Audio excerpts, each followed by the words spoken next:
suffer and sometimes die behind bars.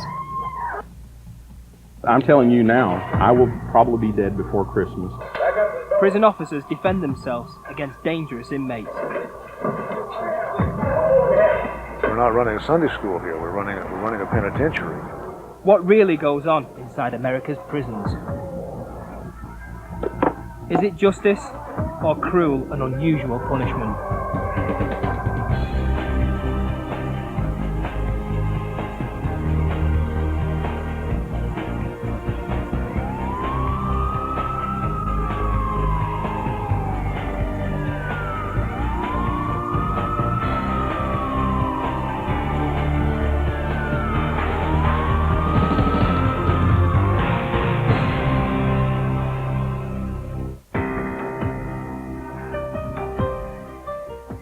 In countries around the world where the rule of law is brutal and unbending, a jail or prison sentence can be a ticket straight to hell. Many prisoners are subjected to subhuman conditions. Some are routinely beaten and tortured. Executions include burning, stoning, and beheading. America's prison system can be also a crucible for unrelenting tension and outbreaks of violence. But in the United States, inmates have a special protection against excessive force and mistreatment, the 8th Amendment of the Constitution, which prohibits cruel and unusual punishment. It's ambiguously worded and subject to broad interpretation and debate. There are no rules on the books that define cruel and unusual punishment. Ramona Ripston is an executive director with the American Civil Liberties Union. Cruel and unusual punishment is really defined by the society in which we live, by the people who make the laws. To the civil rights lawyers like Ripston, the prison system is a constant testing ground for the 8th Amendment. Anybody who's been to a prison knows that these are not nice places, that these are cruel places. The first day I got chained down, they didn't let me out for 2 days. And of course you urinate all over yourself. In this hour, we'll meet Jamie Whitcomb, whose suffering and degradation as an inmate in Michigan was partly captured on prison videotape. I was sexually assaulted. By who? I don't know. They covered up my face. But there was 3 of them. 2 males, 1 female, because I heard their voices. We're not running a Sunday school here. We're running a penitentiary. These people did not get arrested for singing too loud in choir. We'll also spend time with prison officials like Larry Fitzgerald, who emphasized the need to maintain order among hardened criminals. Do we have to use major use of force? Yes, we will, because our mission is public safety, and that means the safety of the inmates as well as the safety of the officers. Yeah, I think there's such a thing as cruel and unusual punishment. Just think about what they did to the victim. Colleen Campbell feels that too much attention is paid to the rights and comforts of the convicted. You have a lot of people get out of prison that want to go back. They said their life was better in prison. I don't want them to have to commit a crime so they can go back to a softer life. In 1989, Campbell founded MOVE, Memory of Victims Everywhere, after the unrelated murders of her son and brother. When they've killed my child, should they be comfortable? No. Should they have television? No. Should they have conjugal visits? No. Should they be lifting weights? No. I don't think there should be cruel and unusual punishment. I just don't think they should be getting all the benefits that we allow them to have in prison. Yet prison reformists like Dr. Corey Weinstein insist that institutionalized brutality is all too common behind prison walls. One of the greatest tragedies of America's detention system is how frequently people within it are abused and neglected and harassed. As evidence, reformists point to such routine practices as strip searches and documented instances of violence visited on powerless inmates, and forced segregation in isolated cells. In segregation, you're in just a single room. You don't go outside, you don't come out of the room. It's only like twice a week for 5 or 10 minutes if they let you take a shower. We know people who've been in these units for 25, 30 years. How do you survive even psychologically under this kind of assault? And it is an assault. It's an assault on the humanity of the individual. In our system, the only time we usually isolate someone is because they're trying to either hurt themselves or hurt others. It's not a case where we put the person in this isolation cell and we walk away. It doesn't happen that way. Prison warden Melvin Thomas defends certain sanction tactics, but he also concedes that some prison staff members can and do abuse their power. I grant you that that has happened across the country. We hear those horror stories all the time. But there are many more effective ways to deal with the population than beating them upside the head. In extreme cases, inmates have even been set up like targets, then shot to death. Later, we'll meet former prison officer Steve Rigg, who has witnessed some of the worst offences. In prisons, people are going to get hurt and people are going to get shot. But if we deal with it appropriately, if we report facts and prosecute the offenders, you're going to keep a lid on it. Inevitably, the debate over cruel and unusual centres on the harshest punishment of all, the death penalty. Executions have been abolished or fallen out of practice in most of the civilized world, though not in the United States. In the 1990s, a series of problems with Florida's electric chair triggered new controversy over capital punishment. In two instances, the headpiece on Florida's Old Sparky burst into flames, searing the flesh of the condemned as they died. Florida implemented lethal injection as a new method of execution, considering it more humane. Death penalty itself is, by definition, cruel and unusual punishment. But that doesn't mean that some of the modes aren't a little more cruel than the other ones. We'll also visit condemned prisoner James Beathard in the final days before his execution. Any prison time is hell. Death row is just a different depth of hell, different circle of hell.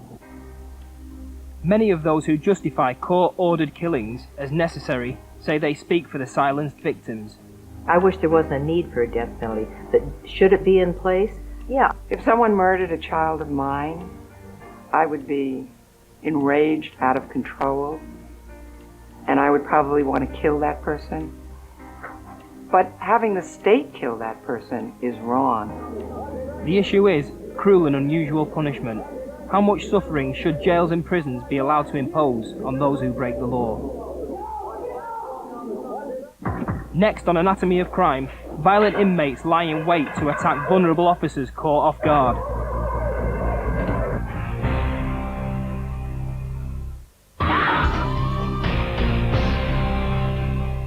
There may be no place in America more dangerous than the overcrowded jail or maximum security prison. Inmate-on-inmate violence is almost routine, with stabbing the most common form of deadly assault. But other prisoners are not the only victims. Each year, prison officers are the targets of 16,000 inmate assaults, and 5 to 10 die in the line of duty. Attacks in jails and prisons can come suddenly, like this one caught on tape in a Texas police facility.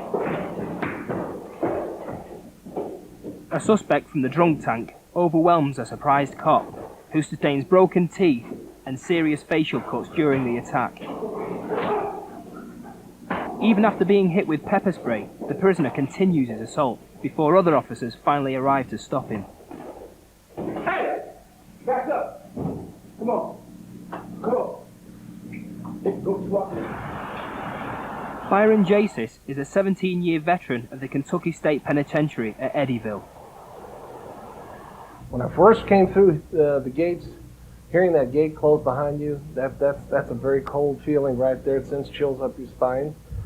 And then getting out onto the yard and realizing for the first time, hey, I'm out here with a bunch of convicted felons.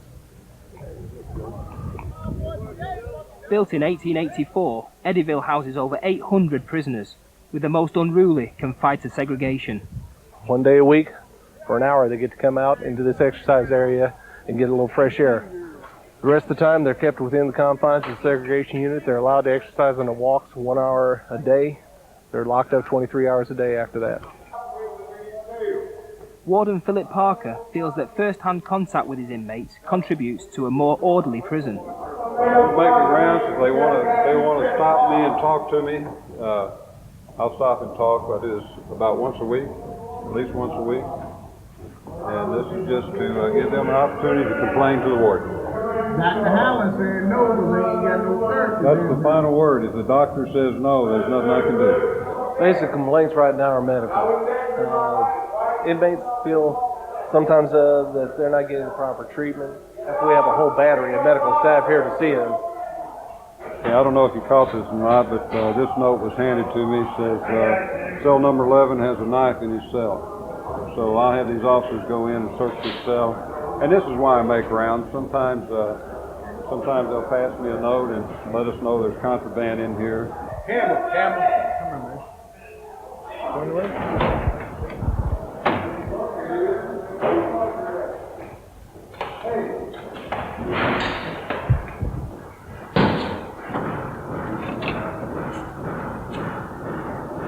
Cell 11.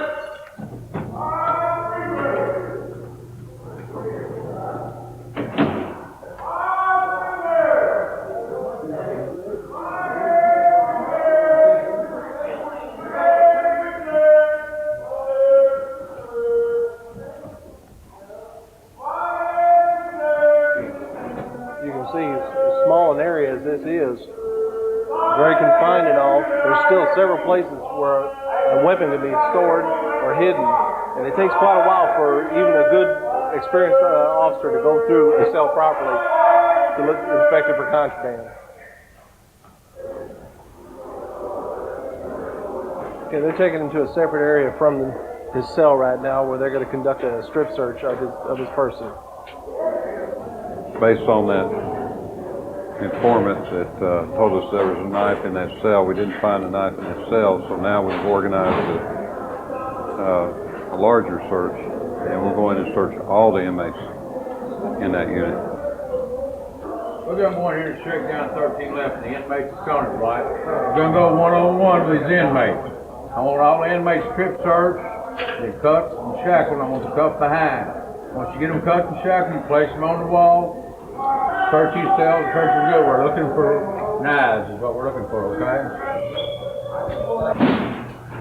If we get word there's a knife, and it may be a wild goose chase, but it doesn't hurt to search anyway. That knife will, if there is a knife in that unit, we don't know what it's for. It could be to kill another inmate. It could be to kill one of us. It's the truth. We got a pyromaniac and still one. They can't stop him from setting fires. He's been setting them. When they take all his stuff, his clothes, whatever they take, he still sets fires. Warden Parker questions a troublesome inmate. What? Are you going to set a fire again? What do you think?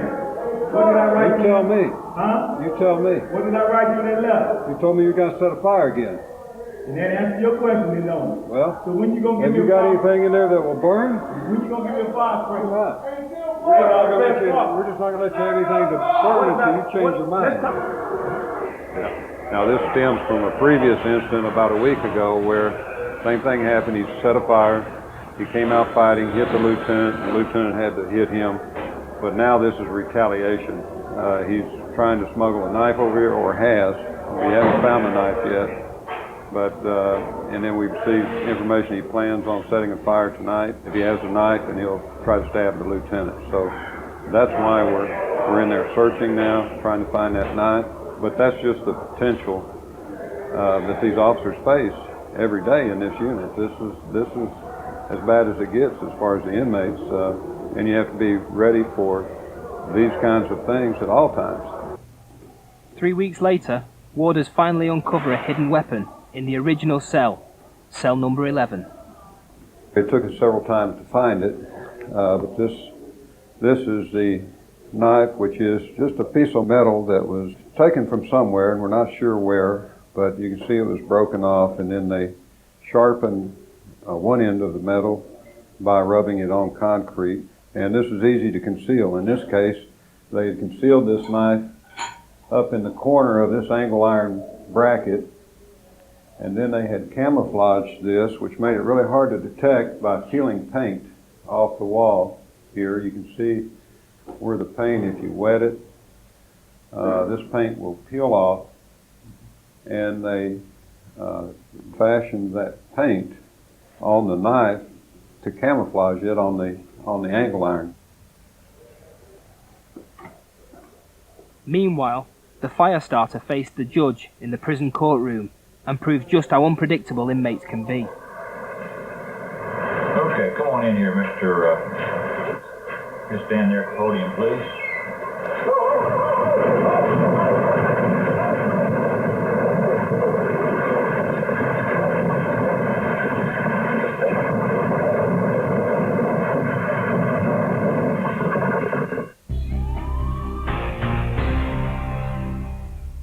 Surrounded by peaceful farmland in California's San Joaquin Valley, Corcoran State Prison houses some of the country's most dangerous inmates. It's home to several hundred hardcore gang members, as well as famous felons like cult leader Charles Manson and political assassin Sharon Sharon.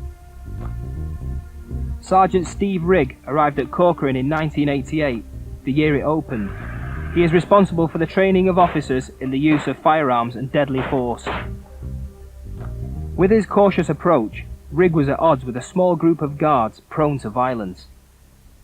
I don't need to go shoot this guy. I don't need to meet him off the bus and put him in a chokehold and grab his testicles and prove to him how bad and tough I am. And that's what was happening in Corcoran. Rigg was especially concerned about a hard-nosed guard named Richard Caruso. I was part of that small group, that chosen group, as far as if they needed to extract an inmate, they would call on me because of my size and stuff.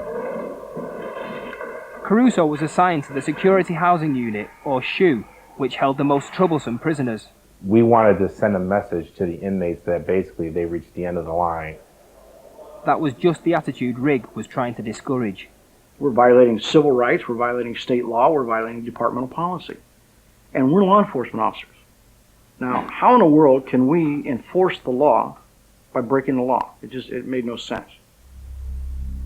At the time, guards inside SHU used a strategy known as yard integration, mixing rival gang members in the same small exercise area to discourage territorial turf boundaries. Now, common sense would tell you they've proven beyond any reasonable doubt that they can't get along on the same yard. The correctional officers and the correctional staff there knew that these inmates were going into a violent situation, and possibly into a situation they had just fought that inmate just a week or two before. The officers would learn who these people were and who their enemies were, and they got to the point where the officers would set them up on the same yard tier so that they would go out and fight. To break up these fights, the states also allowed the use of deadly force. We had over 2,000 shootings at Corcoran within a period of 4 or 5 years. Most of the shootings involved a 37mm gas gun. Designed for non-lethal crowd control, the gas gun fires a variety of projectiles, including wooden pellets. The officers were shooting this 37 without training. I found out later that some of them didn't know how to load it. And they're shooting inmates in the head, in the chest. One inmate that I know of was shot something like 20 plus times in his cell. That's torture. That's cruel and inhumane. I fired the 37mm, I think it was around 30 times. I feel it was an effective tool because I had a firearm that I knew wasn't going to kill somebody, but basically I could use it to stop an incident. We were trying to train him, trying to get him to back off that trigger. You get away with it once, you're less hesitant to pull that trigger the next time. And you get away with it the second time, it becomes almost policy. During one 9-year period, California prison guards shot and killed 39 inmates, unprecedented in the modern American prison system. We were using 9mm, H&K 9mm, which had an explosive round, and the round was designed to go inside the inmate and explode and not exit. During Rigg's first 7 years at Corcoran, he was promoted to lieutenant. He counted 7 inmates killed and 43 wounded. His attempts to stem the shooting were futile. You know, it starts off minor, one mistake, we cover it up, okay. Well, the next officer that makes a mistake, they know what's going on. You know, how can you cover that up, but you're not going to cover this up? And it spreads like a fungus. Why it wasn't stopped, you know, why it became acceptable conduct, I don't know. But management from the institution all the way to Sacramento played ignorant. One of the questionable shootings involved a 26-year-old convicted rapist named Preston Tate. The morning he was shot, while they were going out into the yard, him and his cellmate, they looked up in the where the guard towers are, and they saw more guards than usual. And Preston just knew. He told his cellmate, Anthony James, I'm being set up. As they walked out there, he was approached by two Hispanic inmates, and they started fighting. And all of a sudden, the shots rang out, and Preston was not the aggressor, and he was shot in the head. Prison authorities determined that Tate's death was a so-called good shooting, with no further inquiry needed. But Richard Caruso, who had never killed an inmate, was troubled by the incident. He checked internal prison documents and discovered that Tate had not been the aggressor in the fight. His conscience reeling, Caruso took information to the one officer he felt he could trust, Lieutenant Steve Rigg. I know that I can't sit on this because we've got a serious felony here, or several serious felonies. So if I don't do something about it, I'm just as guilty as the guy that pulled the trigger or that falsified reports or misled the public. Suddenly, Rigg and Caruso were unlikely allies, up against the state prison system. I wish we could have dealt with this in-house, but the department had established a behavior pattern where I couldn't trust them. And I certainly didn't want to give them the information and have it swept under the carpet. Supported by 3 other Corcoran officers, Rigg and Caruso began working with the Federal Bureau of Investigation. I was funneling out any kind of information of abuses of inmates that I came across to the FBI.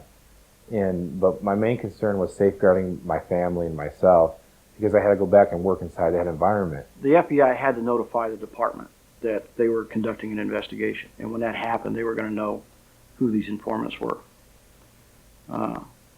And there's no way I would have been safe at Corcoran. Before we went to the FBI, we were all one family. And it was like, this is a family atmosphere. And it's a scary, scary feeling to know that you're out there to exist by yourself. Caruso turned to his prison guards union for help, but found himself an outcast.